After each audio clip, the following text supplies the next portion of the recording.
Hi friends, my name is Brian, and today I will tell you another heartbreaking story. Jane Andrews was born in 1967 in the small seaside town of Cleethorpes, North Lincolnshire, the youngest of three children in a family constantly teetering on the edge of financial instability. Her father worked as a joiner, her mother as a social worker, and the household was always filled with the tension of unpaid bills, cramped living conditions, and the quiet hum of frustration that came from scraping by. From the very beginning, Jane's life was a mix of normal childhood routines and the heavy weight of responsibility. By the age of 8, her parents' debts forced them to move into a small, modest townhouse in Grimsby, a house so bare that it lacked a bathroom, leaving the family to rely on an outdoor toilet that froze in the winter months. This early exposure to hardship instilled in Jane both resilience and a longing for a life she could never fully experience within the constraints of her family's means. She was a bright, curious child, excelling academically despite the chaos around her, yet beneath her intelligence lay a fragile mental state that would haunt her for years. She suffered from severe bouts of depression, panic attacks, and an eating disorder, all quietly hidden behind a polite, capable exterior. By the age of 15, the weight of her inner struggles became unbearable, culminating in a suicide attempt through an overdose of medications, and at 17, she endured the trauma of an abortion. Each incident added layers to her fragile psyche, shaping a young woman determined to escape the limitations of her working-class upbringing. Heinous school became both a sanctuary and a battleground. She thrived intellectually, but struggled socially, always aware of the differences between her life and the more affluent peers she admired from afar. By the time she reached adulthood, Jane had resolved to carve a path toward glamour and recognition, seeing her talent and charm as the means to step beyond her modest origins. Her studies in fashion at Grimsby College of Art were more than academic. They were a ticket to the world she yearned for, a world of elegance, influence, and opportunity. Landing her first professional role, designing children's clothes for Marks & Spencer, was a victory. Yet it was only the first step in a life defined by ambition, yearning, and a relentless drive to escape the shadows of a childhood that had been anything but gentle. At the age of 21, Jane Andrews' life took a dramatic turn that seemed to promise the escape she had long dreamed of from her modest beginnings. While working as a sales assistant at Marks & Spencer in Grimsby, she spotted an anonymous advertisement in the Lady magazine seeking a personal dresser for none other than Sarah, Duchess of York. The idea of working so closely with royalty was intoxicating, a direct doorway into a world of elegance, influence, and opulence that she had only glimpsed in magazines and on television. Jane applied with a mixture of hope and audacity, convinced that her charm, intelligence, and keen eye for fashion would set her apart. Within 6 months, she was summoned for an interview that would change the trajectory of her life. The interview itself was brief but impactful. Jane immediately struck a rapport with the Duchess, who appreciated both her professionalism and her quiet determination. 4 days later, she began working at Buckingham Palace, stepping into a life that was both glamorous and exacting. Suddenly, Jane found herself attending high-profile events, observing the inner workings of royal life, and rubbing shoulders with figures she had once considered untouchable. Despite the modest salary of £18,000, the position afforded her opportunities she had never imagined, her first taste of independence, the chance to live in a desirable area of London, and the sense of being at the heart of a world defined by beauty, wealth, and influence. Yet, the job was not without its pressures. Long hours, meticulous attention to detail, and the expectation to anticipate every need of the Duchess tested Jane's resilience and patience. And the intensity of the environment amplified both her ambitions and her insecurities. She began to mimic her employer's style, from the cut of her clothing to the way she carried herself, attempting to blend seamlessly into the glittering circles she now frequented. Friendships were formed, rivalries quietly nurtured, and Jane's life became a complex dance between servitude and self-promotion. For the first time, she felt that her dreams of upward mobility were within reach, yet the proximity to privilege also exposed her to the darker realities of ambition, jealousy, betrayal, and the fragile boundaries between admiration and obsession. This royal opportunity would open doors she never thought possible, but it also planted the seeds of a deeper longing, a desire not just to belong, but to be adored, recognized, and indispensable. A desire that would later shape her choices in ways both tragic and irreversible.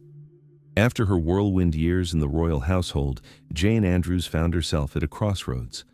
The glamour she had tasted at Buckingham Palace and in the social circles of London was intoxicating, yet it was fleeting, leaving her craving stability, recognition, and above all, love. It was during this period of transition, in the late summer of 1998, that she was introduced to Thomas Cressman, a former stockbroker with the charm and confidence of someone who had never known true restraint. Cressman, 39, was everything Jane both admired and feared: wealthy, well-connected, and undeniably charismatic. Their introduction came through a mutual acquaintance, a casual meeting that seemed ordinary at first, but quickly became the start of an intense and consuming relationship. Thomas had a way of making those around him feel special, and Jane, still adjusting to life outside the royal sphere, was captivated. She saw in him not only a potential partner, but a gateway back into the elite world she so desperately wanted to inhabit, a man whose influence and connections could validate her place among the upper echelons she had once glimpsed. Early on, the relationship seemed almost perfect. Thomas showered Jane with attention, drove her home after late nights, and sent flowers with a regularity that made her feel cherished. Yet beneath the charm lay complexities that Jane could not ignore. Thomas had his own flaws and secrets, a penchant for control, and a lifestyle that demanded compliance and admiration. He owned a fleet of cars, a speedboat, and lived with the confidence of someone who knew his value in society, traits that both thrilled and intimidated Jane. She found herself oscillating between adoration and anxiety, desperate to secure his love and approval, fearful of losing the very relationship that promised to anchor her. Friends would later remark on the intensity of their connection, noting how Jane seemed completely absorbed by Thomas, her emotions tethered to his moods, her ambitions tied to his approval. It was a delicate balance of desire and dependence, one in which Jane's vulnerability became both her strength and her weakness. Meeting Thomas Cressman was more than a romantic encounter. It was a turning point, a collision of ambition, infatuation, and longing that would define the next chapter of Jane Andrews' life, setting the stage for both moments of exhilaration and the dark, tragic events that lay ahead. By the summer of 2000, Jane Andrews and Thomas Cressman had settled into a relationship that oscillated between deep affection and mounting tension. Their bond, already intense and sometimes volatile, reached a critical point during a holiday that was meant to celebrate their love, but instead exposed the fragility of Jane's dreams. They traveled to Italy first, immersing themselves in sun-soaked streets and glamorous coastal towns, with Jane imagining this would be the trip where Thomas would finally solidify their future together. She envisioned a proposal, a romantic affirmation of her place in his world, a tangible promise that would anchor her aspirations and validate all the sacrifices she had made. For days, she clung to the hope that the perfect moment would arrive, interpreting every gesture and glance as a sign of commitment. Yet Thomas remained distant, polite but non-committal, his affection tempered by pragmatism rather than passion. Jane's excitement began to crack under the weight of anticipation and doubt, each unanswered question chipping away at the confidence she had carefully cultivated over the years. The couple then traveled to the French Riviera, to the luxurious villa of Thomas's family, where the grandeur of the surroundings only amplified Jane's expectations. The villa, with its sprawling terraces and turquoise waters, became a gilded cage of hope and anxiety. Every evening, as the sun dipped below the horizon, Jane imagined the proposal she had longed for, yet Thomas's evasive responses and casual demeanor made her heart sink. Arguments, previously subdued, began to flare with greater intensity. She interpreted his refusal to discuss marriage as a personal affront, a rejection not only of her, but of the world she had fought to join. The trip, meant to be a romantic escape, became a mirror reflecting the gulf between Jane's fantasies and the reality of Thomas's intentions. By the end of the holiday, Jane was emotionally frayed, her desire for love and security turning into desperation and resentment. When the plane home approached, she refused to board at the airport, overcome by a mixture of heartbreak and fury. The Riviera, with all its beauty and promise, had become the stage for the unraveling of her control, revealing the intensity of her obsession and the dangerous volatility that simmered beneath her polished exterior. It was during these fateful days that the seeds of tragedy were sown, moments of unmet expectation and wounded pride that would soon escalate into the fatal confrontation awaiting them back in Fulham. On the night of September 17, 2000, the quiet of the Fulham flat hit a storm of rage and obsession that had been building for months. Tom slept peacefully, unaware that Jane's simmering jealousy and unrelenting resentment had reached a dangerous breaking point. Determined to act without leaving evidence on her clothes, she stripped naked, her movements precise yet frenzied, and armed herself with a cricket bat and a kitchen knife, weapons that would transform ordinary objects into instruments of horror. The attack was sudden and brutal. Jane struck Tom with the bat again and again, each blow fueled by a mixture of anger, fear of rejection, and distorted obsession. When the bat alone could not satisfy the violent surge within her, she plunged the knife into his chest, stabbing until life was extinguished, the flat becoming a scene of unimaginable carnage. Covered in blood, Jane fled the apartment, but her mind raced with plans to divert suspicion, reaching out first to her ex-husband, Christopher Dunn Butler, and then sending messages to friends, constructing a story of blackmail and external threat, desperately trying to frame reality to match the image she wanted the world to believe. In the aftermath, she traveled to Cornwall, her mind clouded by desperation, where she attempted to end her own life with an overdose of medications. Police found her before it was too late, her survival marking the beginning of a long, tense investigation. Interrogated and confronted with the evidence of her violent outburst, Jane was arrested for murder, and the chilling details of her actions quickly captured media attention. The case shocked London and reverberated worldwide, portraying her as the fatal attraction killer, a woman whose obsession, envy, and inability to control her emotions culminated in a night of pure brutality, forever altering the lives of those connected to her and searing the story into public consciousness. In May 2001, the eyes of London were fixed on the Old Bailey as Jane Andrews faced the most consequential trial of her life, the courtroom buzzing with reporters, spectators, and the weight of public expectation.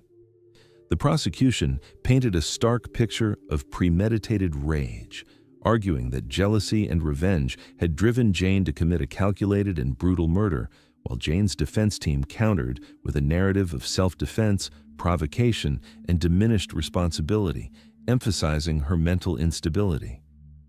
She described the months leading up to the attack as a period of emotional chaos, recounting incidents of alleged physical and sexual abuse by Tom, including a moment when he had pushed her so violently that she suffered a broken arm, a trauma she claimed left deep psychological scars. Throughout the trial, Jane's testimony was intense and unflinching, revealing her inner turmoil, past experiences of neglect and abandonment, and the mounting fear and resentment that had twisted her perception of reality. Witnesses spoke of the volatility in the relationship, the arguments and the moments of tenderness that made the tragedy even more confounding. The jury listened to hours of evidence, the atmosphere tense with every word, every cross-examination, as lawyers meticulously dissected each claim, each motive, each alleged abuse. After 12 hours of deliberation, the verdict was delivered. Jane Andrews was convicted of murder. Her attempt to frame her actions as provoked or mitigated by mental health issues dismissed in the face of overwhelming evidence. Sentenced to life imprisonment, the words of Judge Michael Hyam echoed through the courtroom, emphasizing that nothing could justify the unprovoked violent attack on an unarmed man, a statement that resonated beyond the legal sphere and into the public consciousness.